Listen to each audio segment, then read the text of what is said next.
యాదాగిరి గౌరవనీయులు Shri Kommu Yadagiri ADMS great leader గారులకు Shri Guru motors ADMS e bikes Dammaiguda Shri Tuniki Chandramohan Chari, Sujith Chari మరియు నిరంజన్ దాస్ గారు ప్రత్యేక జన్మదిన శుభాకాంక్షలు తెలుపుతున్నారు. కొమ్ము యాదగిరి గారు ఎన్నో సామాజిక సేవలు చేస్తూ ప్రజల ఆశీస్సులు పొంది సామాజిక న్యాయ మార్గం ద్వారా ఎన్నో సేవలు అందిస్తున్న వారికి తెలంగాణ సామాజిక న్యాయ మండలి గౌరవ తెలంగాణ హ్యూమన్ రైట్స్ అధ్యక్షులు చెరుకు రమేష్ గారు సైతం వారిని అభినందించి జన్మదిన శుభాకాంక్షలు తెలపడం జరిగినది. ఈ రోజు కొమ్ము యాదగిరి గార్ల జన్మదిన వేడుకలు ఎంతో వైభవంగా శ్రీ గురు మోటార్స్ సిఇఓ శ్రీమతి శ్రీ కవితా చంద్రమోహన్ చారి ఆధ్వర్యంలో సాయంత్రం 7 గంటలకు జన్మదిన వేడుకలు నిర్వహించబడును. ఈ కార్యక్రమాలకు ప్రతి ఒక్కరూ పాల్గొని ఆత్మ బంధువు అయిన కొమ్ము యాదగిరి గారిని మంచి మనసుతో జన్మదిన శుభాకాంక్షలు తెలిపి ఆశీర్వదించగలరు. ఇట్లు నిరంజన్ దాస్.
మా సీనియర్ లీడర్ యాదగిరి సార్ పుట్టినరోజు సెలబ్రేషన్ ఇక్కడ జరుపుతున్నాము.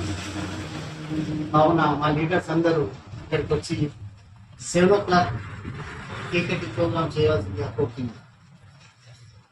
జై ఏడీఎంఎస్, జై జై ఏడీఎంఎస్.